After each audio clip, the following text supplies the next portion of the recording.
Unsure when to change an old bit out for a new bit? Then stick around because we're covering that in this episode.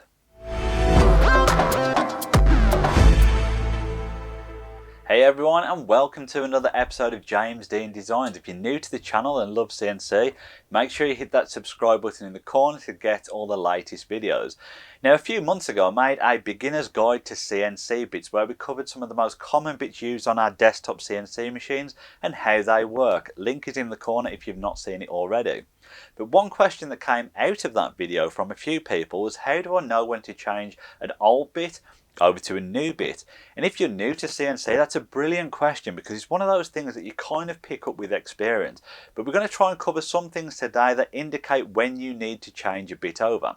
Now, fortunately but unfortunately, earlier in the week I had a bit of an issue with my CNC machine where I had basically a failed job. Picture on screen now, but you may have seen it already if you follow me on social media.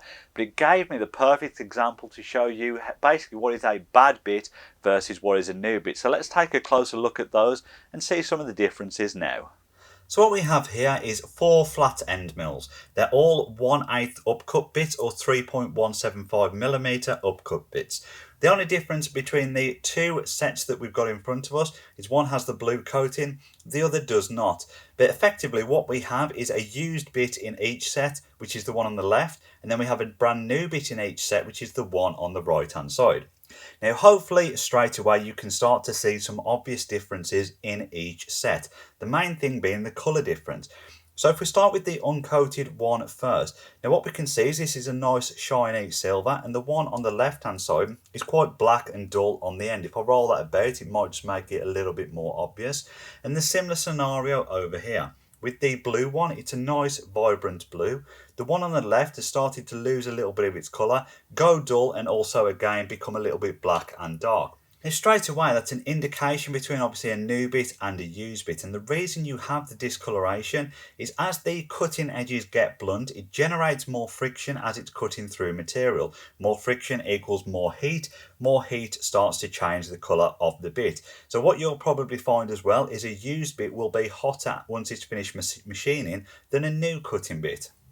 But after a visual inspection, you can also start to feel the bits themselves. If you take a used bit, for example, and run your fingers across the cutting edge, there won't be much grip to it. Your finger will slide over it quite easily. Whereas when you do it with a brand new bit, the cutting edges almost will cut into your fingerprint a little bit more and start to grip it more. So again, another indication this is a sharp edge. The point on the tips of them as well also make a big difference. On a used bit, the point is actually quite dull. You can poke your finger into it in your thumb and you won't really feel much. On a brand new bit though, it's a much sharper point, and as you poke your thumb or finger into it, you'll probably feel it's a little bit sharper and you'll have the sensation almost like pricking yourself with a pin or something similar. But let's take a closer look at the two blue bits, and I just want to indicate something in regards to build up on the flutes themselves. So I've positioned these bits side by side with the same rotation of the flute, so you can see them almost parallel together. Now you should clearly see the one on the left has more build up in the flute itself, and the reason for this is I use that bit to cut through pine, which is notorious for leaving more residue on the bits.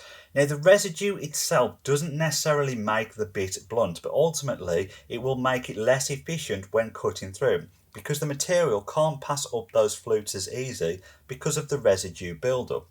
Now the residue can be cleaned off with a relevant solvent or cleaner, and it will extend the life of your bit. So as well as changing bits over for new ones, remember, try cleaning old bits and you may get a little bit more life out of them. So as well as visual cues to look for and also the touch and feel of the bits themselves, pay attention to the audio. Now this kind of relates to what I said at the start about experience.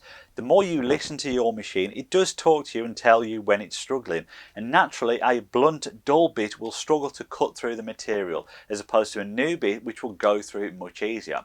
So when you start to hear that chatter happening, part of it may be due to your feeds and speeds, but it will also be related to how sharp the bit is that you're using. Now that is everything for this episode. I really hope you've enjoyed it. Any more questions, obviously ask me down below in the comments section. I'll do my best to answer. Final thanks always goes to my patrons. I'll see you all on the next video.